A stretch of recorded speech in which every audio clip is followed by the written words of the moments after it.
အားလုံးပဲမင်္ဂလာပါရှင်ကျွန်မသဇင်ဦးပါဒီကနေ့မှာတော့ကျွန်မရဲ့ဒီ Prime Media က Sniper စုရဲပေါ့နော်အတူတူညီမ2ယောက်ကြောင်မဲကိုတွားရောက်ပြီးတော့ဒါကွန်ပျူတာခီးစဉ်လေးတွားရောက်တာဖြစ်ပါတယ်ဒီကနေ့ခီးစဉ်မှာဆိုလို့ရှိရင်ကျွန်မတို့ကြောင်မဲမျိုးမှာပေါ့နော်ဒီပလောင်လက်နက်ကင်တောင်းကျမ်းသူတွေဖျက်ဆီးသွားတဲ့ကြောင်မဲမျိုးကိုကျွန်တော်တို့တွားရောက်လေ့လာရိုက်ကူးမှာဖြစ်ပါတယ်မြန်မာတပ်မတော်ရဲ့ရင်ဝင်ရိတ်အောက်ကိုပြန်လည်ရောက်ရှိလာတဲ့ကြောင်မဲမျိုးမှာဘာလို့ဒီပလောင်တောင်းကျမ်းသူတွေကဘလောက်တောင်မှပဲကြောင်မဲမျိုးကြီးကပြည်သူပိုင်ပစ္စည်းတွေကိုဘလောက်တောင်ဖျက်ဆီးသွားလဲဆိုတာတွေကိုတွားရောက်လေ့လာရိုက်ကူးမယ်ပြီးလို့ရှိရင်ကျွန်တော်တို့ဒီနိုင်ငံတော်အစိုးရကနေပြီးတော့ပြန်လည်တည်ဆောက်ရေးတွေဘယ်လိုတွေလုပ်နေပြီလဲဆိုတာတွေကိုကျွန်တော်တို့တွားရောက်လေ့လာမှာဖြစ်ပါတယ်အခုကတော့ကျွန်တော်တို့ဒါနောင်ချိုမြို့ထဲမှာပေါ့နော်နောင်ချိုမြို့ထဲမှာနောင်ချိုမြို့ကြီးကတော့တော်တော်လေးစီကားနေပြီကျွန်တော်တို့ဒီဘက်မှာမြင်ရတဲ့အတိုင်းပဲဒီမှာလက်ဖေးဆိုင်တွေကားတွေစိုက်ကယ်တွေဒီဈေးသူဈေးသားတွေအများကြီးပဲပြန်လဲစီကားနေနောက်ဆုံးမျိုးကြီးမှာလက်စစ်မြေလည်းပြန်ရနေပြီကျွန်တော်တို့ဒီဖုန်းလိုင်းအင်တာနက်လိုင်းတွေလည်းပြန်ရနေပြီပေါ့နော်တော်တော်လေးစီကားနေတာကိုတွေ့ရတယ်ပြည်သူတွေလည်းသူတို့ရဲ့နေရက်တွေကိုနေအိမ်တွေကိုဒါပြန်လဲရောက်ရှိပြီးတော့နေထိုင်နေကြပြီပေါ့နော်ဆိုတော့ကျွန်တော်တို့ဒီကနေပြီးတော့ဒီနောက်ချုံမျိုးကိုဖြတ်ပြီးတော့ကျွန်တော်တို့ကြောင်မဲကိုဆက်သွားမှာဖြစ်ပါတယ်ရှင်ကျွန်တော်တို့နဲ့တူတူကြောင်မဲမျိုးကြီးကိုလိုက်ပါလေ့လာကြည့်ကြပါအောင်ရှင်မဲမျိုးအထွက်တော်တော်ကြီးရွာရဲ့အထီကိုတက်မတော်ကထိချုပ်ထားတယ်ကြီးရွာအဆက်ကနေစပြီးတော့ TNL နဲ့မြေမဟုတ်သေးဘူး SSPP ရဲ့နေမြေတွေသာဖြစ်ပါတယ်ဒါဆိုတော့ TNL ကဘယ်ထဲမှာ TNL ကတီဘောမျိုးအတွင်းထဲလောက်မှသာ TNL ကိုရှိတာ TNL ကိုမြင်နိုင်မှာဖြစ်ပါတယ်ဒါကြောင့်မို့လို့ဒီတီဘောမျိုးကိုသိမ့်ပိုက်ဖို့ကတိတ်ကိုမခက်ခဲတဲ့ကိစ္စဖြစ်ပါတယ်ဒီတော့ TNL ကဒါဆိုလို့ရှိရင်တီဘောမျိုးတွေကနေတက်မတော်ခုခံတိုက်ခိုက်ဖို့ပြုလုပ်နေသလားဆိုလို့ရှိရင်တော့သူတို့ဂုံတိတ်ခါအရတော့ပြန်လက်ခုခံလားခုမခံလားတော့မသိဘူးဖြစ်နိုင်လို့ရှိရင်တော့ဒီတိုင်းပဲစွန့်လွတ်သွားတာတော့တီဘောမျိုးကနေအတွက်ကော TNL အတွက်ကောအကောင်းဆုံးပဲပါတယ်ဒီလိုအခြေအနေတွေကိုနားလည်ဖို့အတွက်တက်မတော်ကဒီနေ့ပဲပလောင်လက်နက်ကင်တဲ့ပုံ TNL တွေထိန်းချုပ်ထားတဲ့ဌာနချုပ်ရှိနေတဲ့နန်ဆန်မြို့အဝင်ကနန်ဆန်မြို့ကိုမရောက်ခင်9မိုင်ကျော်အကွာဝေးလောက်မှာရှိနေတဲ့ဇေတွန်ဟုံးရွာနဲ့ဇေပန်ကောက်ရွာနီးကိုရောင်းတိုက်ခိုက်မှုပြုလုပ်ခဲ့တာဖြစ်ပါတယ်ပြောရရင်တော့ဇေတုံဟုံးကြီးရွာကိုဗစ်ထူချလိုက်တဲ့အချိန်မှာ TNL ပလောင်ဒီအယောက်20ရဲ့အထက်က၎င်းကလစ်သွားပြီးတော့အယောက်18ယောက်နှစ်နေရာဆိုတော့တနေရာကကျွန်တော်73ယောက်ကဟိုဘက်က28ယောက်နဲ့30ကြားပဲအဲ့မှာတို့လည်းရတဲ့လူတွေကျွန်တော်တို့ကြားသိရတယ်နောက်နှစ်နေရာဖြစ်တာဆိုတော့နှစ်နေရာလုံးကြားသိရတယ်နောက်တစ်ခုတီဘောကိုထပ်ပြောပါပလောင်တွေကိုတက်မတော်ရဲ့ဆုံးမချက်ကိုပြောပြပါတီဘောမှာဆိုလို့ရှင်ဗာလဲမန်းဟဲကြီးရောလဲဖက်ထူချပြတယ်အဲ့မှာရှိတဲ့ပလောင်စခန်းတွေပလောင်တွေလစ်တာတွေ့တယ်နောက်တစ်ခုအဲ့ဘက်မှာရှိတော့ဗာလဲအုံးမှုကြီးရွာလဲထက်ခဲ့တယ်ထက်ခဲ့တော့ဘလောက်ထက်လစ်တာပဲအများကြီးပြောမနေရတော့ဒီဘက်ကနန်းဦးနယ်ရွာအဲ့တော့ကျွေးတယ်နောက်တစ်ခုဂေါ်ရမ်းရွာအဲ့ရွာကိုလည်းထပ်ကျွေးတယ်တော့ဘလောက်ကိစ္စကဘလောက်နဲ့အထိုင်ချနေတာတောင်းတော့ကအကုန်လုံးသိတယ်ဆိုတဲ့အကြောင်းကိုဒါရှင်းဒါကဲတော့လွတ်လိုက်တာကဲတဲ့ကြိုပြီးဆုံးသွားလိုက်တာပြီးတော့စတိုင်းလာပဲတဲ့လောလောဆယ်ဘယ်လိုအဲ့ဒါလေးတော့ဘယ်လိုလောလောဆယ်အတုံးတော့ခံပြီးဘယ်သူပဲလားဘယ်လိုကကြတော့တဲ့မနေ့တော်တော်လစ်တာ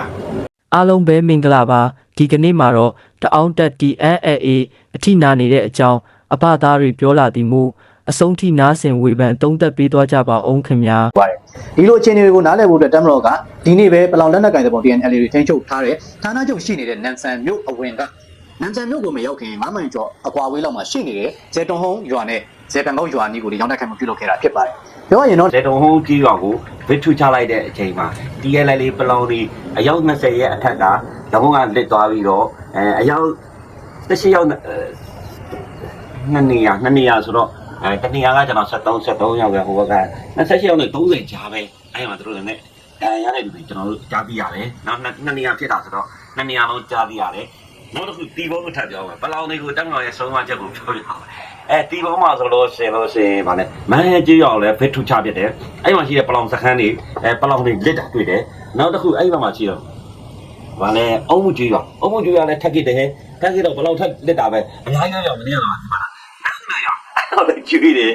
နောက်တစ်ခုဂေါ်ရမ်းရွာအဲ့ရွာကိုလည်းထပ်ကျွေးတယ်တော့ဘလောက်ကိစ္စကဘလောက်နဲ့အထိုင်ချနေတာတောင်းတော့ကအကုန်လုံးသိတယ်ဆိုတဲ့အကြောင်းကိုဒါရှင်းဒါကဲတော့လွတ်လိုက်တာကဲတဲ့ကြိုပြီးဆုံးသွားလိုက်တာပြီးတော့စတိုင်းလာပဲတဲ့လောလောဆယ်ဘယ်လိုအဲ့ဒါလေးတော့ဘယ်လိုလောလောဆယ်အတုံးတော့ခံပြီးဘက်တူပဲလားဘယ်လိုကကြတော့လဲမနေ့တော်တော်လစ်တာ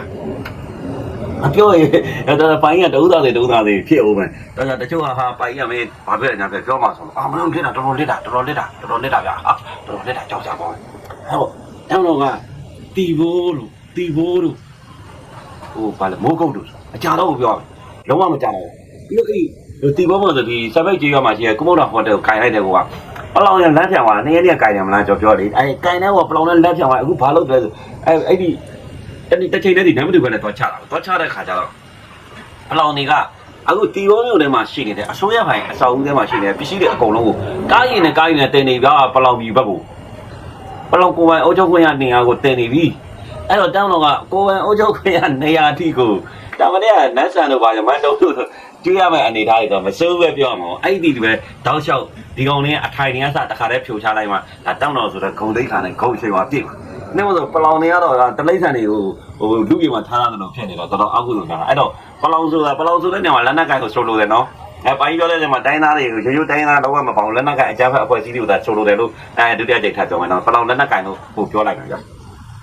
အဲ့ကောင်နဲ့တလိမ့်ဆန်ကြီးတွေဖြစ်နေဆိုတော့တခါတည်းအဲ့လိုနေရာမှာအပြည့်ဌာနချုပ်တွေကတခါတည်းရှင်းပြီးတော့ကျွန်တော်ကိုယ်ပိုင်အုပ်ချုပ်ခွင့်ရဒေသကြီးကအကုန်လုံးပြန်ပြီးတော့တင်ပြီးတော့မှပြည်သူစစ်တဲ့နိုင်ငံတော်နဲ့ပဲဒါတရားလည်းခက်တယ်ဗျာသူကိုယ်ပိုင်အုပ်ချုပ်ခွင့်ရနေရာဖြစ်ထားတဲ့အခါကျတော့လွတ်တော်တွေပေါ်လာပြီးပြန်သိမ်းမှရဒါမှမဟုတ်တော့လောလောဆယ်ထိန်းသိမ်းနေမှာပဲအဆင်ပြေတယ်မန်တော်လေးထိန်းကဒီကောင်လေးလက်နက်ကင်နေတဲ့ကောင်လေးမြေကြီးကနှံရှာဘာလို့လဲတိုင်းကြီးကိုဖျက်ဆီးသွားတဲ့ကောင်လေးဟုတ်တော့ဒါရာဇဝဲကောင်လေးပဲဖြစ်တယ်နောက်တစ်ခုကျွန်တော်တို့ဗစ်ထုတာတွေပဲနည်းနည်းလေးပြအောင်မယ်ကျင်းပြည်နယ်မှာဆိုလို့ရှိရင်လည်းမင်းတက်ရှိရမင်းတက်ကိုလည်းဒါတက်တော့ကဟောင်းဟောတယ်အဲ့မှာဗစ်တလုံးထုတယ်ဒါသူဘယ်လိုပြောမလဲဆို CDF ပေါ့ဒီကောင်လေးCDF တဲ့ဒီကောင်လေးအဖက်တွေပဲဒီဆုံးတော့တာကမနေ့ကကျွန်တော်ကြားသိတာမနေ့ကျွန်တော်ကြားသိတာဒဏ်ရာရလောက်မှာအဲ့ကောင်လေး40ကျော်လောက်ရှိတယ်လို့ပြောတယ်အဲ့ဟိုတယ်မှာဒဏ်ရာရတဲ့သူပဲ40ကျော်ရှိတယ်တေးတဲ့ချိန်တွေကတော့သူတို့တိတ်မတေးကြသေးဘူးသူတို့လည်း3-50ကျော်တေးကြတယ်ဒဏ်ရာရတဲ့လူအသေးတဲ့ဖြစ်တာအယောက်40ကျော်ရှိတယ်အဲ့မိသားမှာတော့ချတယ်ဟိုဟိုတယ်ဘက်မှာချတာသူကျော်ထဲမှာတစ်ချက်အဲ့မြို့မှာပဲဟိုဘက်တက်တရမှာထက်ကြသေးတယ်ရှိတယ်မနေ့အဲ့မှာလည်းချင်းတက်မှာ2ချိန်ချတာရှိတယ်တောင်းတော့ဘူးရက်ကတော့တော်တော်ရှင်းတယ်လို့ကျွန်တော်ပြောရမယ်ဒီကအညာဒေတာပဲဆိုတော့ဒီပေါက်တို့နောက်တစ်ခါကျတော့ញိုင်နဲ့ပေါက်တဲ့အဆက်မှာမနေ့ကလည်းတောက်လျှောက်ကျွေးတာဒီအောင်ကြီးကဘာဖြစ်လို့ញိုင်နဲ့ပေါက်တဲ့အဆက်ကိုတောက်လျှောက်ကျွေးဘယ်ရလာလဲတော့မသိဘူးဒီကျွန်တော်တို့ကြောင်မဲလို့နောင်ချိုဘက်ကပလောင်နေပါအဲ့ဘက်ကိုဆေးပြီးကြောင်မဲလို့နောင်ချိုဘက်ကကျ PDF တွေအကုန်လုံးဆေးပြေးလာကြတာဘယ်လိုလဲတော့မသိဘူးအဲ့ဘက်ကတော့အမုန်းကျွေးနေတာပြီအမုန်းကျွေးနေတဲ့ပလောင်ဟိုနေအကြမ်းဖက် PDF တွေတက်တယ်အဲ့ဘက်ကပလောင်တွေကိုကူတိုက်တဲ့ PDF တွေဖြစ်မှာဗျအဲ့ကောင်နေနဲ့အခြေအနေမလားတော့အညာကိုပြန်လာကြပြီတဲ့အဲ့တော့တက်မတော်ကသတင်းရတာနဲ့အမုန်းလိုက်ကျွေးနေတဲ့ပုံစံမျိုးတော့ကျွန်တော်အနေနဲ့ထင်တယ်ကြားသိရတယ်ထင်တယ်ဘယ်ပဲပြောရမယ်နော်နောက်အဲ့ပေါက်နဲ့ထီးနဲ့ညိုင်နဲ့မနေ့ကလည်းပဲဒါစက်တက်တွေဒီပါမော်တာတွေနဲ့လေချောင်းတွေနဲ့ဖစ်ထုတယ်ပါမော်တာနဲ့ဖြစ်တယ်လေချောင်းနဲ့ဖစ်ထုတယ်မနေ့ကတော့တော်တော်တိုင်းတယ်ဗျတက်မတော်ကမနာမနေကိုခူးပြက်လုံတယ်နောက်လို့တဲ့ဆိုဒီဘူးတက်လိုက်ပဲဆိုလို့ရှိရင်ဒီကြီးတော်ရွာတို့အဲ့ဒီနေရာတွေနိုင်နေရှင်းတာလည်းအမှအချမ်းဘက်တွေအရှင်တွေရအချမ်းဘက်တွေအရှင်တွေရအသေးတွေအများကြီးပဲအဲ့မျိုးပေါ်ရွာတို့နောက်ခါကျအဲ့မှာကြီးတော့ပင်မကြီးတော်ရွာတို့ထနောင်းကုန်းတို့ရွှေချောင်းလေရွာတို့နောက်ကတရက်တို့ကြီးရွာတို့အဲ့တော့အများကြီးရအဲ့တော့တပိတ်ချင်းပြီးတော့အဲ့လိုမျိုးပေါ့နောက်တစ်ခုကျတော့ဒီထီတော်တင်ရွာတို့အဲ့လိုမျိုးတွေမနေ့ကနေနေရှင်းတဲ့နေရာမှာနေနေလေးရှင်းတဲ့တက်နောင်ကတောက်လျှောက်ဟိုအကြမ်းဖက်တွေကိုလိုက်တင်နေနေတွေ့ရတယ်။နောက်တက်ဒီဘက်မှာဆိုလို့ရှိရင်ကျွန်တော်တပိတ်ကျင်းဘက်မှာဆိုမိုးကုတ်ကိုတိုက်တော့မဲ့အချိန်မှာတပိတ်ကျင်းဘက်မှာဆို9မိုင်ဘက်မှာလည်းတန်းတော်ကဒီပလောင်နေရဲ့လက်နက်တွေရောခဲရန်တွေရောအလောင်းလက်နက်တွေရောတော်တော်ရရှိတယ်တိုက်ပွဲကလိုက်တဲ့အချိန်မှာနော်။တင်းလို့ကမိုးကုတ်ကတော့ဒီရက်ကိုဘလို့လာလဲတော့မသိကျွန်တော်တို့ကလည်းမိုးကုတ်ကိုရှောက်ညောင်းနေနေရတယ်။ရတဲ့ပစ္စည်းတွေဒီကိုလေးချက်တော့တူးနေတာဆိုတော့ဒီအောင်လေးမှာလာပြီးတော့အခုတွဲလာတာ MND ဒီနေပေါင်းချင်းတွေရှိတယ်ဆိုတော့မိုးကုတ်မှာရှိနေလို့အဲ့ဒါကျွန်တော်သိတာချက်တယ်။မိုးကုတ်ဒီကဖေးမထူသေးတော့နည်းနည်းတို့ကစိုးရိမ်နေတာဒီဘက်ကိုကြောင်မဲမိုးကုတ်ကိုလွတ်ထားပြီးတော့မှကြောင်မဲတို့တီဘောတို့နန်းဆန်တို့တွေတက်ကြိတ်ပြီးတော့မှပဲမိုးကုတ်ကိုပောက်ဝိုက်ပြီးတော့မှတခါတည်းဟိုအပီးတိတ်လာတော့မသိဘူးကျွန်တော်ဒီနေ့ကတော့မိုးကုတ်ချတာတော့တိတ်တော့မတွေ့သေးဘူးเนาะနောက်တစ်ခုတောက်ရမိုးကုတ်ကတော့ရိုးရိုးပဲစစ်ကြောင်းထိုးပြီးတော့တိုက်နေတာရှိတယ်လေကြောင်းဖိတ်ထုတာတော့ကျွန်တော်တို့တိတ်မတွေ့ရဘူးနောက်တစ်ခုကျွန်တော်ကဗမာဘက်ကိုဆက်ပြောပြမယ်เนาะဗမာပဲမြို့အစော်ဘက်တွေမှာတော့ဒါနေမြေရှင်းတာရှိတယ်နေမြေရှင်းတော့ KIA PDF တွေရတယ်အလောင်းလက်နက်တွေရတယ်အလောင်းလက်နက်ရတယ်နောက်တစ်ခုကျတော့ဝိုင်းမောက်ဖွဲ့လည်းထိုးပြီး၎င်းပဲဖွဲရကတယ်မနေ့ကလည်းဒါဂျက်ဖိုက်တာကြီးနဲ့ကောင်းကောင်းကျွေးတယ် drone ကြီးလည်းကျွေးတယ်လက်လက်ကြီးလည်းကျွေးတယ်ဒီကောင်လေးကအဲ့ဖျားเจ้าဆောင်ထဲမှာပဲနေကြတာရှိတယ်တိုက်နေကြတာရှိတယ်အဲ့ရနေမှာခိုင်စင်းနဲ့တိုးမရအောင်လုပ်တယ်ပြီးလို့ရှိရင်လူကိုအဲ့လိုအဲ့မှာရှိတဲ့တိုင်းသားအမျိုးသားအမျိုးသမီးအသက်ကြီးရွယ်ကမှမကြံအကုန်လုံးကိုအဲ့မှာတိုက်ခိုင်းတာရှိတယ် သူတို့တင်တဲ့3ရက်လောက်ပဲပြီးတယ်လို့ကျွန်တော်ကြားသိရတယ်ပေါ့နော်အဲ့တော့အဲ့ဒီမှာလည်းပဲတီလိုက်တိုးလိုက်ဆိုတော့ဘယ်ရက်မှပြီးမဲ့တော့မသိဘူးဒီဝိုင်းမော်မျိုးမှာအဲ့မှာရှိတဲ့ဒီလက်မြန်တို့အဲ့ဒီဟိုဘက်ပြီးသွားလို့ဆိုတော့ကျွန်တော်အင်ဒိုတို့နောက်တစ်ခါကျတော့ဗမောက်တို့နောက်ဗမောက်ဆိုလည်းပဲဒါမနေ့ကတာဝါတိုင်းကိုပြန်ရသွားပြီတက်မှာပြန်ပြီးစကြောင်းဆိုတာတာဝါတိုင်းကိုပြန်ရသွားပြီဟိုဘက်ဒီဗမောက်ပြန်ရမှာဟိုဘက်ပင်နယ်ဘူးတို့အင်ဒိုတို့အဲ့နေရာလေးကိုဆက်လက်ထိုးစစ်ဆင်လို့ရပါပေါ့နော်နေမို့ဆိုလို့ရှိရင်ဒါဒီဗမောက်ကတော့ဗမောက်ကြာသွားတယ်ဗမောက်ကကြာသွားတော့မဟုတ်ဘူးတိုက်နေတော့ပေါ့နော်တိုက်နေတော့ပေါ့ဒီဗမောက်ပြီးမှပဲဟိုဘက်တွေဆက်ပြီးတော့မှကျွန်တော်စစ်ကြောင်းထုတ်နေရင်ရှင်းမှအဆင်ပြေပါဘူးเนาะအခုကဗမောက်ကတော့ဟိုအပြီးကြာဆုံးတော့မဟုတ်ဘူးလို့ပြောချင်တယ်နောက်တစ်ခုစိုင်းတောင်ဘက်လည်းမနေ့ကလက်နဲ့ကြီးလက်နဲ့ငယ်နဲ့အမိုးဆုံးမနေတာကိုတွေ့ရတယ်အဲစိုင်းတောင်ဘက်ကနောက်တစ်ခါကျတော့ဖားကတ်လုံးခဲမှလည်းထူပြီးလကောက်ပဲအမိုးကျွေးနေတယ်အဲဒရုန်းတွေနဲ့သွားနေတာရှိတယ်မနေ့ကလည်းတာရတဲ့အချိန်မှာဒရုန်းတွေသွားတယ်လက်နဲ့ကြီးတွေနေရတော့အဲပါဖြစ်နေတယ် DIA တရှိတဲ့နေရာလေးအကြမ်းဖက် PDF KPDF တွေရှိတဲ့နေရာတွေမနေ့ကတောင်တော့ကလက်နဲ့ကြီးတွေပဲစုံမလာရှိတယ် drone တွေဘုံတွေနဲ့စုံမလာရှိတယ်မနာမနေတော့အဲ့ဒီဘက်မှာလုံနေတာတွေ့ရအဲ့နဲ့တိုင်းရတော့ကျွန်တော်ကောင်းကောင်းတွေ့ရတယ်အကြမ်းဖက်တွေကောင်းကောင်းရှင်းနေတာဒီနေရာမှာ 4GB ဘက်ဆက်ပြောမယ်ဆို 4GB ကင်မလည်းတော်တော်ရှင်းနေဗျမနေ့က 4GB ဘက်ဒီမှာဆိုတော့တိုင်ဝဲတိုက်တယ်မှာစကန်ကုန်းတွေရအဲ့ရတဲ့စကန်ကုန်းမှာတိုင်မှာ PDF တယောက်ပေါ့ပြင်းနေမှာခြေတော့ကိုတန်ကြီးခတ်ထားတယ်ဗျတန်ကြီးနဲ့ခတ်ထားတယ်တလိမ့်ဆန်နေလို့ပုံစံပြောနော်ဟိုမှာအတိခတ်ထားတယ်အဲ့တော့ခဲမတီအောင်တန်းအောင်အသေးခံတိုက်ခိုင်းနေဆိုတဲ့သဘောပဲအဲ PDF ကဗမာဗျအဲသူတို့အသေးခံတိုက်ခိုင်းပြီးတော့ကျိုးတွေပါကြတုတ်ထိုက်တိုက်ခိုင်းတာတော့ဒီ KLL တွေတို့ဖြစ်မယ်နော်ဒါဘောလို့ကိုစုတော့ဖြစ်မယ်အဲဒါဘောလို့ကိုစုကလည်းဘယ်သူမှလက်မခံတဲ့ခါကျတော့အဲ့ဒီ4ကတိုင်ဝမ်မှာပဲသူတို့ဘာပြီးဆုံးမှထင်တယ်ဒါမှမဟုတ်ရိုးရဘက်ကိုထွက်ပြေးပေါ့ဒီနှစ်ခုပဲရှိတယ်ဒါပေမဲ့မနေ့စိတ်မကောင်းစား PDF တွေရဲ့ဘဝဒါပဲဆိုတာကိုမိမောင်းထုတ်ပြလိုက်တာဖြစ်တယ်အဲတက်တော့ကစကြောင်းထုတ်ပြီးတက်ပြီးတော့တိတ်လိုက်တဲ့အချိန်တိုင်းကျတော့ဟောတန်ချီတင်းနဲ့ခတ်ထားတာတွေ့အဲ့တော့အသေးခံခိုင်းနေပေါ့သဘောတစ်ခုကတော့အဲ့တော့ PDF တွေခလည်းပဲနောင်နာမရသေးဘူးအတိတရားမရသေးဘူးဆိုတော့မပြောတတ်တော့နော်ဒီလိုအဲ့မှာဇော်ဝေဆိုးကမနေ့ကလည်းပြောသေးတယ်ပေါက်ရသေးဒီကောင်လေးကွာတိုက်တဲ့နေရာမှာခေါ်ထားလိုက်တယ်မှာမောင်ဝဲခိုင်တန်းတို့အဲ့ဒီဇော်ဝေဆိုးတို့နောက်တစ်ခါကောင်လက်ရှိဝါတို့အဲ့ဒီကောင်တွေကတီလွတ်ရမှာနေရာနေပြီးတော့မှဟိုတော်လောက်ဒီတော်လောက်ကိုရိုက်ပြပြီးတော့အကြီးတွေရှောက်ပြောမင်းတို့ PDF တွေကိုတတ်နေတာနော်မင်းတို့ PDF တွေကလည်းပဲအတိတရားတွေရရှိပြီးတက်မတော်နဲ့လက်တွဲဖို့အတွက်ပဲမျှော်လင့်နေမို့ဆိုတက်မတော်နဲ့တိုက်တယ်တေးမှာပဲမင်းတို့အဲ့ဒီကောင်တွေမင်းတို့ခိုင်းတဲ့ကောင်တွေပြန်တိုက်ပြီးတော့ရှင်းပြီးပြန်လာမှမင်းတို့ရတာပဲဒီတိုင်းဆိုတော့မင်းတို့ဘဝဟိုလုံးဝကိုအရှင်လည်းမရှိတော့ဘူးတနေ့နဲ့တနေ့ကဘယ်နည်းအမြန်သွားမလဲဆိုတာရတွေးနေရတဲ့ဘဝကြီးဖြစ်နေတာအဲ့တော့တနိုင်တော့အလဲဝင်ပြီးတော့တနိုင်တော့တိုင်းပြည်နဲ့လက်တွဲပါလို့ပဲကိုပိုင်ရမှာခြင်းပါနဲ့မင်းတို့ကလည်းဗမာလူမျိုးတွေဖြစ်တော့မသေးသေးချင်းအဓိကအဲ့ဒီတိုင်းနာလက်နက်ကိုင်တွေကမင်းတို့ကိုချုပ်ကိုင်နိုင်ပြီးတော့မိခလေးဆိုတဲ့မလေးချင်းနဲ့မလေးချင်းတို့မရတက်တယ်ပိုင်ချင်းတက်တယ်ဒီအခုဒီဟာတွေကအရင်ရှုံးมาတဲ့ကောင်တွေဖြစ်လို့မင်းတို့ဗမာသေးဗမာစာတိဗမာမှန်တော့ပြတဲ့တယ်လို့ကိုပိုင်ကြီးကပြောနေတယ်မင်းတို့ဒီလောက်ထိကိုတော်မကွာတန်းတော်ကိုဟိုစစ်အာဏာရှင်ကိုတော်လိုက်မှဆိုတဲ့တတိပြတိတောင်ရှိသေးတာပဲဒီလောက်အကြမ်းဖက်လောက်ကတော့မင်းရတယ်ပြန်မလုပ်နိုင်တယ်ပြန်မလုပ်ရဲကြအကြောင်းမရှိဘူးဟုတ်တယ်မတန်းတော်ကလာပြီဆိုလောလောဆယ်ကဒူမလာသေးဘူးဒုံးတွေဘုံတွေနဲ့အဲ့ညာကိုအပြတ်ရှင်းပြီးတော့မှအတာလေးတက်ထိုးတာတန်းတော်ကအရင်တော့ခံလိုက်ရတာမှန်တယ်ဆိုမှအခုကအဲ့လိုမဟုတ်တော့တဲ့ခါကျတော့မင်းတို့ရဲ့တေလေးတွေကမြင်ရနေတယ်အဲ့တော့တခုရှိတာခေါင်းသိကကြာသိမင်းသိမလားတက်လို့နဲ့လက်တွဲမလားဒါမှမဟုတ်အကြမ်းဖက်တွေကိုမင်းတို့ကိုယ်တိုင်ပဲနှိမ်နေမလားဆိုတာပဲစဉ်းစားဖို့လိုတယ်လို့ပြောချင်တယ်နော်နောက်တစ်ခါကျတော့ဒီမဲထော်တလေးတို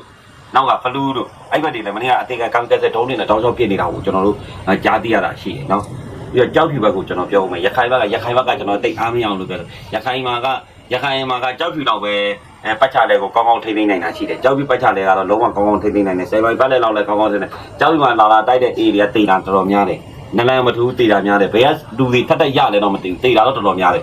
နောက်အမ်ဗရန်နိုင်ဘက်မှာလည်းတေးတာများတယ်ဘယ်ကနေလူတွေရနေတယ်လဲတော့လေကျွန်တော်ပြောလို့မရအောင်မသိဘူး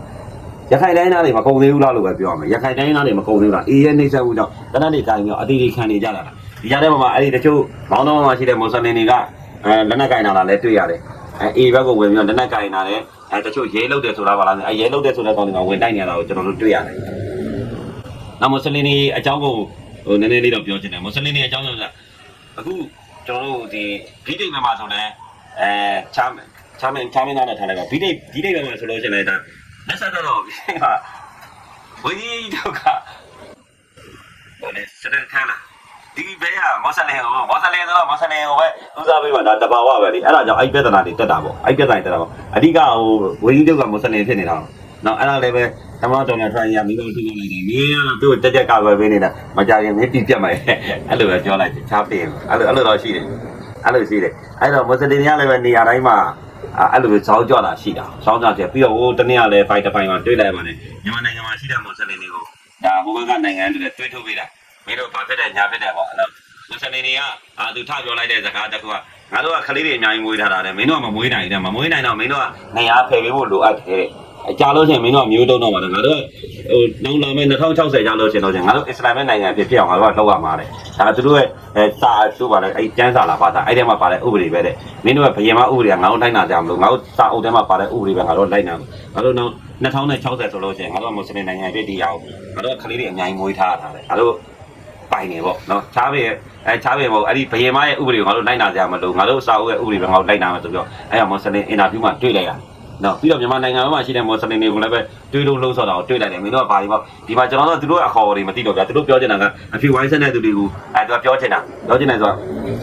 ့သူပလီချရိုက်လာပါလားအဲ့လိုကမျိုးသူပြောချင်မင်းတို့ဘာခံပြီးနဲ့ညာခံပြီးနဲ့ပေါ့ဘာညာဆိုပြီးပြောတာမျိုးရှိတယ်နော်အဲ့လိုမျိုးရှိတယ်အဲ့တော့တကယ်လို့သာရန်ကုန်မှာတကယ်လို့သာမြန်မာပြည်ကဆွနေတော့ဒီလေးကြပဲเนาะအားကြောင့်လည်းမြန်မာနိုင်ငံမှာကလည်းဥပဒေကိုတက်တက်မတ်မတ်နဲ့လှုပ်ဆောင်มาရှိတာပေါ့ဒီနေရာမှာကျွန်တော်ပြောချင်တယ်နေပြီးတော့ပလီဆောက်တဲ့ကိစ္စကကျွန်တော်ပြောပါတယ်ခေတ်အခါနဲ့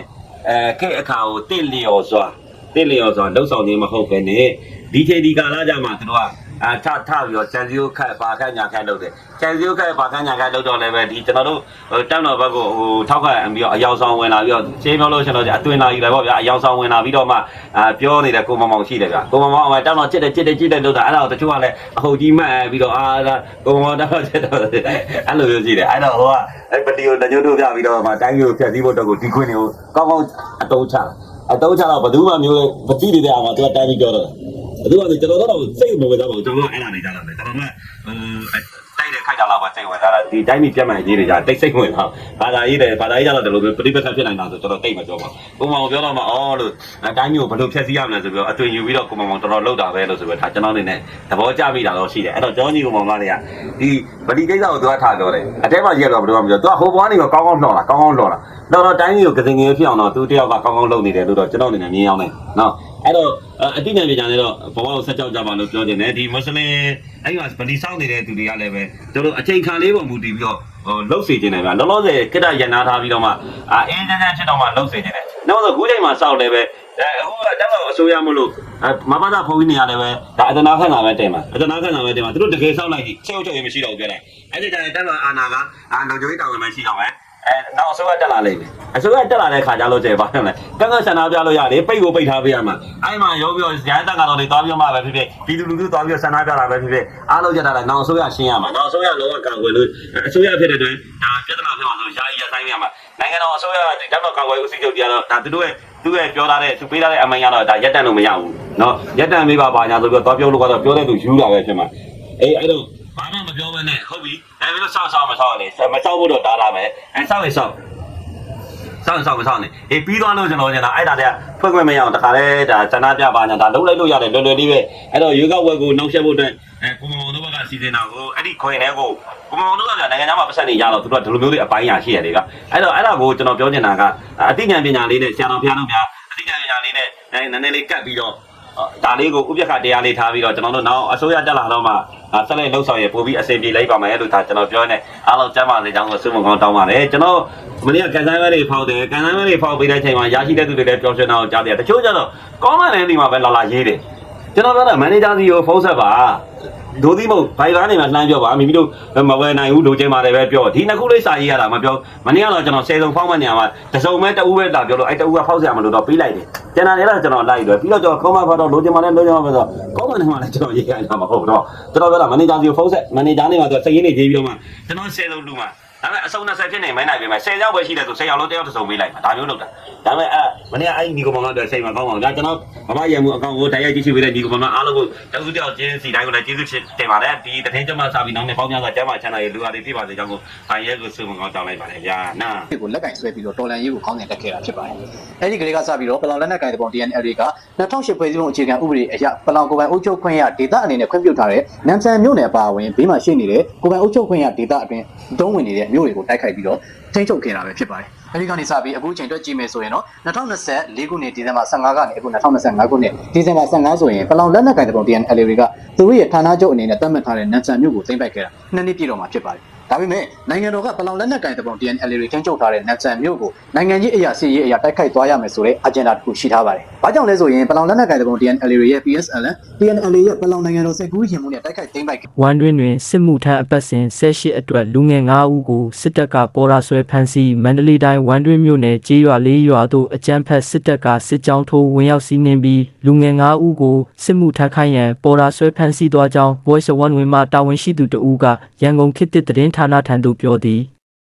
ယမန်နေ့အောက်တိုဘာလ9ရက်နေ့မွန်းလွဲ2နာရီခန့်အချိန်ဝမ်တွင်းမြို့နယ်အတွင်းရှိခံမဲရွာရွာတိရွာတောင်ဆယ်ရွာနှင့်အိုမတွေ့ရွာတို့ကိုအကြမ်းဖက်စစ်တပ်ကဝင်ရောက်စီးနင်းပြီးပြည်သူ9ဦးကိုပေါ်ရာဆွဲဖမ်းဆီးခဲ့ခြင်းဖြစ်ကြောင်းအကြမ်းဖက်စစ်တပ်ကခံမဲရွာမှလူငယ်2ဦးရွာတိရွာမှလူငယ်2ဦးတောင်ဆယ်ရွာမှလူငယ်2ဦးနှင့်အိုမတွေ့မှလူတချို့တို့ကိုဝင်ရောက်ပေါ်ရာဆွဲဖမ်းဆီးခဲ့ကြောင်းဖမ်းဆီးရာတွင် light truck ကားတစ်စီးကိုချော်ဆွဲကာပြည်သူများကိုခေါ်ဆောင်သွားခြင်းဖြစ်ကြောင်းသိရှိရသည်အဲဘက်ကရွာတွေမှာကစစ်မှုထမ်းကြီးကောက်တာတော့မရှိဘူးစစ်ခွေးတွေကလိုင်းကြီးကောက်တာပဲရှိတယ်ဒီနေ့တော့စစ်ခွေးတွေကအဲရွာ4ရွာကိုဝင်ရောက်စီးနင်းပြီးပြည်သူ9ဦးကိုပေါ်ရာဆွဲဖမ်းဆီးသွားတာဖမ်းဆီးသွားတဲ့သူတွေကိုတော့ဘယ်ကိုခေါ်ဆောင်သွားလဲဆိုတာမသိရသေးဘူးဟု Voice of One ဝင်မှတာဝန်ရှိသူကပြောဆိုသည်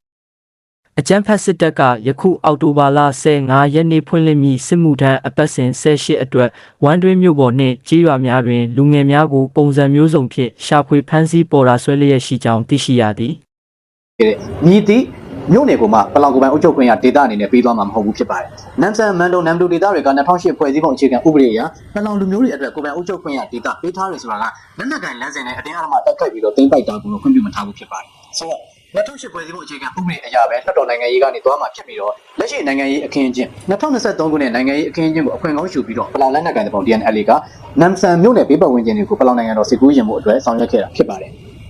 ဆိုတော့ပြောရရင်တော့ဖွဲ့စည်းပုံအခြေခံဥပဒေရခွင့်ပြုထားတဲ့ဆိုပေမဲ့နိုင်ငံတော်ရဲ့နယ်နိမိတ်တွေကိုလက်နက်အားကိုအနိုင်ကျင့်ပြီးတိုက်ခိုက်သိမ်းပိုက်ထားတဲ့ချိုကြောင်မဲတီးဘောမိုင်းလုံမိုင်းကော့နဲ့မိုးကုတ်မိုးမိတ်အပါအဝင်နမ်ဆန်နမ်ဒူမိုင်းလုံနဲ့နမ်ခန်စတဲ့မြို့တွေအားလုံးကိုတပ်မတော်ကပြန်လည်တိုက်ခိုက်သိမ်းပိုက်သွားမှာဖြစ်ပါတယ်။ဖိုင်ကင်ဆွေးနွေးပွဲအရာပထမပိုင်းပြည်စုံဆွေးနွေးမှုအရာပြည်တော်စုလမ်းမကြီးပေါ်မှာရှိနေတဲ့နောင်ချိုကြောင်မဲတီဘောကပထမဦးစားပေးဖြစ်ပြီးတော့ဒုတိယဦးစားပေးကတော့မိုးကုတ်မိုးမိတ်ဖြစ်နိုင်ပြီးတတိယဦးစားပေးကတော့ပလောင်လက်နက်ကင်တဲ့ပုံ TNLA တွေလက်နက်ကင်ဆွဲပြီးတော့အတင်းအဓမ္မနိုင်ငံတော်ကနေနိုင်ငံတော်ရဲ့နယ်နိမိတ်တွေကိုခွဲဝေပြီးတော့ခွဲထွက်ရေးဆောင်ရွက်နေတဲ့ဌာနချုပ်ရှိနေတဲ့နတ်ဆန်တီကိုတိုက်ထုတ်သွားမှာပဲဖြစ်ပါတယ်။ပလောင်လက်နက်ကင်တဲ့ပုံ TNLA တွေအနေနဲ့လက်နက်ကင်ဆွဲပြီးတိုက်ခိုက်ထားတဲ့ထိန်းချုပ်ထားတဲ့ဗေမြို့ကိုမှစီမံအုပ်ချုပ်ခွင့်ထိန်းချုပ်ခွင့်မရဘူးဆိုတဲ့အခြေအနေကိုတော့နားလည်ဖို့လိုပါတယ်။ဒီလိုအခြေအနေတွေကိုနားလည်ဖို့အတွက်တမတော်ကဒီနေ့ပဲပလောင်လက်နက်ကင်တဲ့ပုံ TNLA တွေထိန်းချုပ်ထားတဲ့ဌာနချုပ်ရှိနေတဲ့နန်ဆန်မြို့အဝင်ကနန်ဆန်မြို့ကိုမရောက်ခင်9မိုင်ကျော်အကွာဝေးလောက်မှာရှိနေတဲ့ဇေတွန်ဟုံးရွာနဲ့ဇေပန်ကုန်းရွာနီးကိုဒီကြောင့်တိုက်ခိုက်မှုပြုလုပ်ခဲ့တာဖြစ်ပါတယ်။ပြောရရင်တော့နန်ဆန်ဆိုတာကပလောင်တွေရဲ့မွေးရဌာနေဖြစ်တဲ့အတွက်ပလောင်တွေပဲထိခိုက်ဒေဆုံးမှုဖြစ်ခဲ့တယ်ဆိုတာကတော့ရည်ကြီးလက်ခတ်မလွဲပဲဖြစ်ပါတယ်။အဲ့ဒီလေကြောင်းတိုက်ခိုက်မှုအတွင်းပထမပိုင်းလေကြောင်းတိုက်ခိုက်မှုကတော့ဇေတွန်ဟုံးရွာကိုကြားရောက်ပေါက်ကွဲခဲ့တာဖြစ်ပြီးတော့ဒုတိယလေကြောင်းတိုက်ခိုက်မှုကတော့ဇေတွန်ဟုံးရွာနဲ့ဒီဇေပန်ကုန်းရွာရဲ့ကြားမှာကြားရောက်ပေါက်ကွဲခဲ့တယ်လို့သိရပါတယ်။တမတော်အနေနဲ့ပလောင်လက်နက်ကင်တဲ့ပုံ TNLA တွေစစ်ရှုံးနေတဲ့တောက်လျှောက်တိုက်ခိုက်ရေးဆောင်ရွက်မှုတွေထဲမှာပလောင်လက်နက်ကင်တဲ့ပုံ TNLA ရဲ့ဌာနချုပ်ကိုတိုက်ခိုက်မှုကဒီနေ့ပထမဦးဆုံးလို့ဆိုရမှာဖြစ်ပြီးတော့လက်နက်ကင်တဲ့ပုံ TNLA တွေအနေနဲ့လည်းနိုင်ငံရေးအသည့်နိုင်ငံရေးတတိနဲ့စစ်ရှုံးနေပြီဆိုတဲ့အသည့်တရားတွေကိုရရှိသွားလောက်ပြီဖြစ်ပါတယ်။ဘာကြောင့်လဲဆိုရင်ပလောင်လက်နက်ကင်တဲ့ပုံ TNLA ထိန်းချုပ်ထားတဲ့နောင်ချိုကြောင်မဲတီဘောမိုးကုတ်မိုးမိတ်အပါအဝင်ကျန်တဲ့မြို့တွေကိုတိုက်ခိုက်ချိန်ကလေးကတမတော်ကတံမြန်ထိုးစစ်ဆင်တဲ့အချိန်တွေကလေးကနမ်ဆန်နဲ့မန်ဒုံနမ်ဒူဆိုတာကလေကြောင်းတိုက်ခိုက်မှုနဲ့ကင်းလွတ်နေတဲ့နေရာတွေလေကြောင်းတိုက်ခိုက်မှုနဲ့ကင်းလွတ်နေတဲ့မြို့တွေဖြစ်ပါတယ်။နမ်ဆန်ဆိုတာကတော့တာဖုံးကျော်တာအိုက်ပေါင်တာကူးလန်နဲ့ပလောင်နိုင်ငံကြီးစစ်သွေးကြောတွေအများစုရှိနေတဲ့ဒေသတစ်ခုဖြစ်ပါတယ်။ပလောင်တွေနေထိုင်နေတဲ့နမ်ဆန်တောင်ကျောပေါ်မှာတောင်ဆောင်တွေမှာမြို့တွေတိစောက်ထားပြီးတော့ရှိနေတဲ့ပလောင်လူမျိုးအများစု98%နေထိုင်နေလို့သိရပြီးပလောင်စစ်သွေးကြောအများစုရှိတဲ့ကျွာတွေလို့ဆိုရမှာဖြစ်ပါတယ်။ဒီနေ့တမတော်ကလေကြောင်းတိုက်ခိုက်မှုပြုလုပ်ခဲ့တဲ့နေရာကနမ်ဆန်မြို့နဲ့အကွာဝေးအပြင်6မိုင်နီးပါးတောင်မကွာဝေးတော့ဖြစ်ပါတယ်။ပြောရရင်တော့ဒီဘောကနေဆက်သွားမယ်ဆိုလို့ရှိရင်ပန်လုံလမ်းခွဲကနေနမ်ဆန်ကိုရောက်ရှိမှာဖြစ်တယ်လို့ပန်လုံလမ်းခွဲကနေနမ်ဒူကိုလည်းဆက်ပြီးတော့ရောက်ရှိနိုင်မှာဖြစ်ပါတယ်။ဒီနေရာမှာပန်လုံလမ်းခွဲကနေတဆင့်နမ်ဆန်ကိုဆက်ဝင်မယ်ဆိုရင်အဓိကကြားတဲ့တရားဆိုတာလည်းရှိပါသေးတယ်။အဲ့ဒီတရားအနီးကပလောင်လက်နက်ကိုင်တဲ့ပုံ TNLA ရဲ့ logistic လမ်းကြောင်းရဲ့အဓိက check point ကြီးတစ်ခုဖြစ်ပါတယ်။ဒီ check point ကြီးကိုသာတမတော်ကစိုးမိုးထားနိုင်ခဲ့မယ်ဆိုရင်ပလောင်လက်နက်ကိုင်တဲ့ပုံ TNLA ရဲ့နောက်ချန်အင်အားတွေစစ်ရေးအရာထောက်ပံ့မှုတွေအုပ်ချုပ်မှုတွေနဲ့အင်အားဖြစ်တည်မှုတွေအားလုံးကိုအလောက်စီပြတ်တောက်ထားနိုင်ပါတယ်။ဆိုတော့လက်ရှိတမတော်ကဆောင်ရွက်နေတဲ့ဒီဘောမျိုးသိန်းတိုက်ပွဲအတွင်းအရေးပါတဲ့တရားနှစင်းရှိတယ်။ပထမတစ်ခုကမိုးတေတရားဖြစ်ပြီးတော့နောက်ထပ်တစ်ခုကနမ်ဆန်ကနေထွက်လာရင်တွေ့ရမယ်တရားနှစင်းပဲဖြစ်ပါတယ်။အဲ့ဒီတရားတွေအဲ့ဒီလမ်းကြောင်းတွေကိုသာတမတော်ကထိန်းချုပ်ထားနိုင်မယ်ဆိုရင်ပလောင်လက်နက်ကိုင်တဲ့ပုံ TNLA ကိုလက်ပြန်ကျုပ်တုပ်ပြီးရေထဲကိုချလိုက်တဲ့ပုံစံမျိုးဖြစ်သွားမှာဖြစ်ပါတယ်။ဒီဘောမျိုးသိန်းတိုက်ပွဲနဲ့ပတ်သက်ပြီးဆက်တင်ဆက်ပေးရရင်တော့တမတော်ရဲ့ဒီနေ့လေကြောင်းတိုက်ခိုက်မှုတွေကပလောင်လက်နက်ကိုင်တဲ့ပုံ TNLA တွေရဲ့အကြီးပန်းဖြစ်တဲ့မိုးစိတ်ကိုကဲခဲ့မှုတဲ့နေရာတစ်ခုကိုလေကြောင်းတိုက်ခိုက်ခဲ့တာဖြစ်ပါတယ်။မန်ဟဲရွာဆိုတာကဘော်ဂျိုကြီးရွာရဲ့အလွန် တီဘောမြို့နယ်ကြားမှာရှိပါတယ်တမတော်ကအော်တိုဘာ2ရက်နေ့ကလေကြောင်းတိုက်ခိုက်မှုပြုလုပ်ခဲ့တဲ့စံပိတ်ရွာကကုမှုဒရာဟိုတယ်လေကြောင်းတိုက်ခိုက်မှုလိုပဲဒီနေ့မန်ဟဲရွာလေကြောင်းတိုက်ခိုက်မှုကလည်းထိခိုက်မှုတွေအမှန်တန်များပြားပါလိမ့်မယ်။ဘာကြောင့်လဲဆိုရင်ဒီတန်းကြောင်းတွေဒီနေသားတွေဆိုတာကပလောင်လက်နက်ကိုင်တပုံ TNLA တွေစကန်ချစက်ကြီးဂိတ်တွေကောက်နေတဲ့နေရာတွေဖြစ်ပါတယ်။တမတော်ရဲ့တီဘောမြို့သိမ်းတိုက်ပွဲဆောင်ရွက်မှုတွေနဲ့အတူပလောင်လက်နက်ကိုင်တပုံ TNLA တွေစိုးမိုးထားတဲ့နမ်တူကိုရောမန်တုံကိုရောလေကြောင်းတိုက်ခိုက်မှုပြုလုပ်ပြီးတော့ဒီနေ့နမ်ဆန်ကိုလေကြောင်းတိုက်ခိုက်မှုပြုလုပ်ခဲ့တာကပလောင်လက်နက်ကိုင်တပုံ TNLA ရဲ့နေဝင်ချင်းကိုအချက်ပေးတဲ့ခေါင်းလောင်းတစ်ခုလိုလည်းဆိုရမှာဖြစ်ပါတယ်။ဒါကြောင့်မလို့ပလောင်လက်နက်ကိုင်တပုံ TNLA ရဲ့နေဝင်ချင်းကတဖြည်းဖြည်းနဲ့ရောက်ရှိလာပြီဖြစ်တယ်။ဒီလာထဲမှာတွေးမယ်ကိုပင်းဦးနေပွဲမှာလည်းပလောင်လက်နက်ကိုင်တပုံ TNLA ရဲ့နောက်ဆုံးအချိန်ကအသက်ဆက်ရှုမလားဒီတိုင်းပဲအသေးခံမလားဆိုတော့ကိုမေးရမယ့်အခြေအနေရောက်ရှိသွားပါပြီ။ပလောင်လက်နက်ကိုင်တပုံ TNLA နဲ့အကြီးပိုင်းတွေနိုင်ပလောင်နိုင်ငံတော်စိတ်ကူးရင်နေတဲ့ပလောင်စစ်သေးကြွတွေအားလုံးဘယ်အထိစုပ်ခွာမလဲလက်နက်ချမလားအပြီးတိုင်တိုက်ခိုက်သွားမလားဆိုတော့ကိုဝိချေရမယ်။နောက်ဆုံးတွဲဆောင်ဆွေးနွေးမှုကိုဆွေးရမှာဖြစ်ပါတယ်။ဆက်ပြီးမိုက်မယ်ဆက်ပြီးတိုက်မယ်ဆိုရင်တော့တက်မတော်ကနမ်ဆန်ထိထိန်းချုပ်ပြီးတော့ပလောင်တွေထိန်းချုပ်ထားတဲ့ဂျွာတွေအားလုံးဇယန်မိုင်းလေစားတဲ့ဂျွာတွေအထိကိုပြန်လည်တိုက်ခိုက်ထိန်းချုပ်သွားမှာဖြစ်ပြီးပလောင်လက်နက်ကိုင်တပုံ TNLA စစ်သွေးကြွတွေကိုနမ်ဆန်ရဲ့အနောက်မှာရှိနေတဲ့ကြောက်ခဲအထိမောင်းထုတ်သွားမှာပဲဖြစ်ပါတယ်။ဒါကဒုတိယအဆင့်ကြောက်ရှိလာမယ့်နိုင်ငံရေးကြီးမှန်းချက်တစ်ခုဖြစ်တယ်။ဒီဘောင်းကိုသိမ်းပြီးတာနဲ့နမ်ဆန်မန်ဒုံနမ်ဒူဆိုတာက channel ကနောက်ထပ်ကြက်ကလေးတစ်ကောင်ပြတ်သွားမှာပဲဖြစ်ပါတယ်။ဒီနေရာမှာတီဘောမျိုးတင်တိုက်ပွဲနဲ့ပတ်သက်ရင်လည်းတရင်ကောင်းတွေအများကြီးကိုကျွန်တော်တို့တင်ဆက်ပေးသွားလို့ရှိပါတယ်။လက်ရှိချိန်မှာတော့တက်မတော်ကဆောင်ရွက်နေတဲ့ကိစ္စတွေရှိတယ်။ပလောင်လက်နက်ကိုင်တပုံ TNLA ရဲ့တစ်ဖက်မှာဆောင်ရွက်နေတဲ့ကိစ္စတွေနဲ့နိုင်ငံရေးဆွေးနွေးပွဲတွေတစ်ဖက်ကစစ်ရေးအရာဖိအားပေးမှုတွေနဲ့ဆောင်ရွက်ဆဲကိစ္စတွေရှိနေပါသေးတယ်။ဒါကြောင့်ဒီသတင်းတွေကိုမကြခင်ကျွန်တော်တို့ထုတ်ပြန်ပေးသွားဖို့ရှိပါတယ်။ဒေသခံရှမ်းလူမျိုးတွေအတွက်သတင်းကောင်းတွေကိုကျွန်တော်တို့ယူဆောင်လာပေးဖို့ရှိနေပြီဖြစ်ပါတယ်။ပလောင်လက်နက်ကိုင်တပုံ TNLA အတွက်ကတော့ပြောင်းပြန်အချိုးကျအနေနဲ့ပြောရရင်အိမ်မက်ဆိုးတွေကိုသတင်းဆိုးတွေကိုယူဆောင်လာမှာဖြစ်ပါတယ်။ပလောင်အကြမ်းဖက်တပုံတွေအားလုံးနေဝင်ကျင်ကိုရောက်ပြီဖြစ်ပါတယ်။မျိုးတုံးပြောက်ွယ်အောင်ဆောင်ရွက်ရမယ်။မျိုးတုံးပြောက်ွယ်အောင်တိုက်ခိုက်ချေမှုန်းရမယ်။ပထမဆုံးတိုင်းသားလက်နက်ကအမိခံအနေနဲ့ပလောင်တွေကကန်ဆယ်မဲပေါက်သွားပြီလို့ဆိုရမှာဖြစ်ပါတယ်။ဒါကတော့လက်ရှိမြန်မာနိုင်ငံရဲ့အခင်းအကျင်းတွေကပလောင်လက်နက်ကိုင်တပုံ TNLA ရဲ့ပလောင်နိုင်ငံတော်စစ်ကူးရှင်မှုတွေနဲ့အတူလက်ရှိနိုင်ငံတော်နဲ့နိုင်ငံသားတွေကိုတိုက်ခိုက်နေတဲ့အကြမ်းဖက်သမားတွေရဲ့ဆောင်ရွက်မှုတွ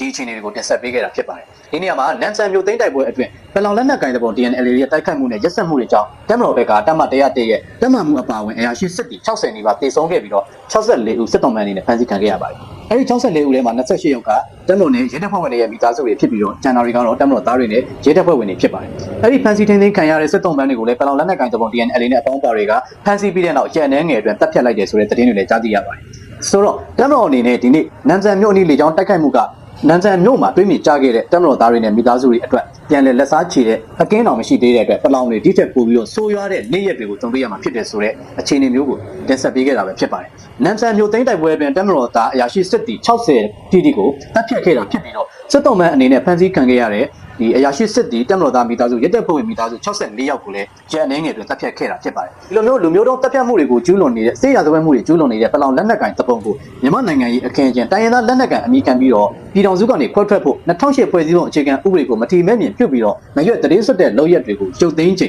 ်ရက်တန့်ချိန်တန်ပြီဖြစ်ပါတယ်။ပြည်ထောင်စုတပ်မတော်အနေနဲ့လည်းပြည်ထောင်စုရဲ့နယ်နိမိတ်တွေကိုကာကွယ်ဆောင်ရှောက်ရမယ်တမိုင်းပေးတော်ဝင်နေရှိတဲ့အတွက်ပလောင်လက်နက်ကင်တပုံ TNLA ရဲ့ပလောင်နိုင်ငံတော်စိတ်ကူးရှင်မှုကအခု2025ခုနှစ်ထဲမှာနေဝင်ချိန်ရောက်ရှိသွားပြီဖြစ်ပါတယ်။1959ခုနှစ်မတ်လ2ရက်နေ့ကပလောင်ချင်းနဲ့တက်သုံးခဲ့ရတယ်ဆိုတဲ့တမိုင်းတွေကသတင်းမားတွေသတင်းတုတွေကစက်ပြောအိယာဝင်ပုံမြင်နေတဲ့ပလောင်နိုင်ငံတော်ကိုထပ်မံစိတ်ကူးရှင်အားလုံးပဲမင်္ဂလာပါသတင်းကြွအခါတမရမှာစိတ်ချမ်းသာခြင်းကိုယ်ကြီးချမ်းသာခြင်းနဲ့ပြည့်စုံကြပါစေလို့ဥစွာပထမနဲ့ဆက်သက်ကာဝရပြုလိုက်ပါတယ်ခုလိုအချိန်ခါတမရမှာအခါကြီးကြီးမှာကျွန်တော်စေးနိုင်ငံရေးသတင်းတွေကိုကျွန်တော်စူးစမ်းပြီးမပြောချင်ပါဘူးဒါပေမဲ့လည်းပြည်သူလူထုအကျိုးရှိစေမယ့်အတွက်ကြောင့်မလို့ကျွန်တော်ပြောပါမယ်ကြောင်မဲမျိုးကတက်မတော်ကအပြည့်အဝထင်ချုပ်ပြီးတော့အစိုးရရန်နေရတယ်လက်ပတ်အောင်စူးစမ်းနေတယ်စားနေခါနဲ့ပြန်လည်ပြင်ဆင်ဖို့ကုန်ပစ္စည်းတွေလည်းတောက်လျှောက်ဝင်ရောက်နေတယ်စစ်ပေးရှောင်သွားတဲ့ပြည်သူတွေလည်းတောက်လျှောက်ပြန်လည်ဝင်ရောက်လာနေတာဖြစ်ပါတယ်တက်မတော်ကမကြခင်မှာ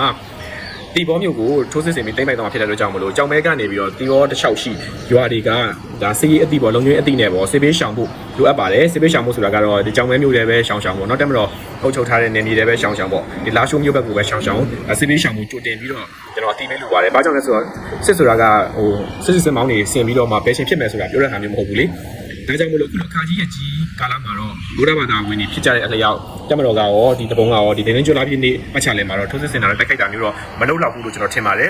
်ဒါကြောင့်မလို့ခုလိုမျိုးအချိန်ရနေတော့မှာပဲဟိုလွတ်လပ်တဲ့နေရာတွေမှာသွားပြီးတော့စစ်ပေးရှောင်မှုရဲ့ကိုစားဖို့တောက်ဖို့နေဖို့ထိုင်ဖို့နေရာတွေစီစဉ်ထားဖို့ရဲ့ကိုကျွန်တော်အတိပေးပြောကြားလိုပါတယ်ဘာကြောင့်လဲဆိုတော့ကြောင်မဲမျိုးက TNLA တပုံဟာအမာကန်စစ်ဆင်ထားတဲ့နေရာပါသူကြသွားတဲ့အတွက်ကြောင့်မလို့မလွဲမသွေသူ့လောက်ခက်ဆယ်အားမကောင်းတဲ့ဒီလိုမျိုးကလည်းမုတ်ချတက်မတော်ရဲ့လောက်ထဲရောက်မှာပါတက်မတော်ကလည်းမုတ်ချကိုတေချာဘက်ကိုသိမ့်ပိုက်မှာဖြစ်ပါတယ်နောက်ပြီးတော့ဒီကြောင်မဲမျိုးကနေပြီးတော့ဒီဘောမျိုးဂျားထဲမှာထင်းချုပ်ထားတာက SSPP ရဲ့နေမြေဖြစ်ပါတယ်ဂျားထဲမှာလည်း14မိုင်15မိုင်ပဲရှိပါတယ်အဲ့တော့ ကြောင်မဲမျိုးအထွက်တော်တော်ကြီးရွာရဲ့အထိကိုတက်မတော်ကထိချုပ်ထားတယ်အဲကြီးရွာအဆက်ကနေစပြီးတော့ TNL နယ်မြေမဟုတ်သေးဘူး SSPP ရဲ့နယ်မြေတွေသာဖြစ်ပါတယ်ဒါဆိုတော့ TNL ကဘယ်ထဲမှာ TNL ကတီဘောမျိုးအတွင်းထဲလောက်မှသာ TNL ကိုရှိတာ TNL ကိုမြင်နိုင်မှာဖြစ်ပါတယ်ဒါကြောင့်မို့လို့ဒီတီဘောမျိုးကိုသိမ့်ပိုက်ဖို့ကတိတ်ကိုမခက်ခဲတဲ့ကိစ္စဖြစ်ပါတယ်ဒီတော့ TNL ကဒါဆိုလို့ရှိရင်တီဘောမျိုးတွေကနေတက်မတော်ခုခံတိုက်ခိုက်ဖို့ပြုလုပ်နေသလားဆိုလို့ရှိရင်တော့သူတို့ဂုံတိတ်ခါအရတော့ပြန်လဲခုခံလားခုမခံလားတော့မသိဘူးဖြစ်နိုင်လို့ရှိရင်တော့ဒီတိုင်းပဲစွန့်လွတ်သွားတာတော့ဟိုတီဘောမျိုးကနေအတွက်တော့ TNL တို့ကတော့အကောင်းဆုံးပဲဘာကြောင့်လဲဆိုရင်တော့စစ်ဦးကျိုးသွားပြီဖြစ်ပါတယ် TNL ကစစ်ဦးကျိုးသွားရဆိုတာနံပါတ်1အချက်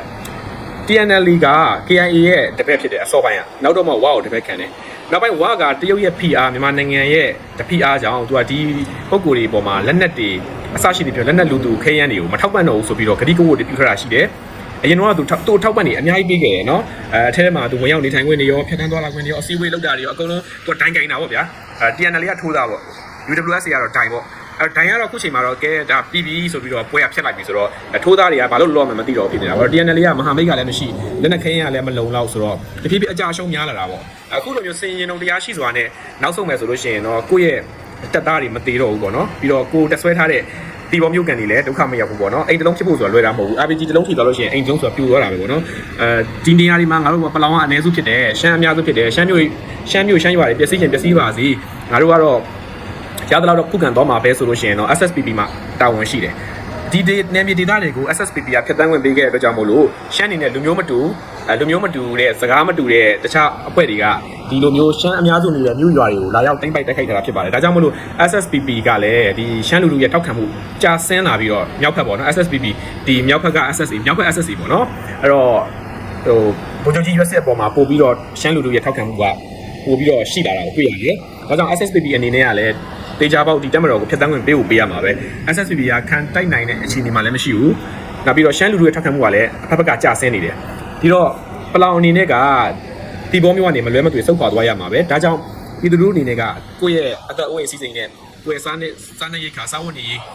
စတဲ့အရာတွေကိုအထိကိအဆုံးရှုံးမှုအ ਨੇ ပါဆုံးဖြစ်အောင်လွတ်ရကြွရအောင်ရှောင်တင်းပြီးတော့တက်မတော်ကအပြည့်အဝထိန်းချုပ်ပြီးမှသာလေဒီမျိုးတွေရွာတွေကိုပြန်လည်ပြီးတော့ဝင်ရောက်တင်တယ်ဆိုတာကိုကျွန်တော်ကမြစ်တာစင်နေတာနဲ့ကျွန်တော်ကအတိပေးပြောကြားလိုပါတယ်တကယ်တမ်းကျရင်ကြောင်မဲနဲ့တီဘောဆိုတာတကယ်သွားမှဆိုရင်တနားရီလောက်ခီးနဲ့ရောက်တဲ့ခီးဖြစ်ပါတယ်ဒါကြောင့်ဘယ်ချိန်ဘယ်ခါမှဘုံတိုင်းကျဲပြီးတော့တက်မတော်ကပြိပိုက်မလဲဆိုတာကိုလည်းကျွန်တော်တို့မသိနိုင်ပါဘူးဘာကြောင့်လဲဆိုတော့တက်မတော်ကဒီလက်မကြီးတိုင်းကိုတော့ဟို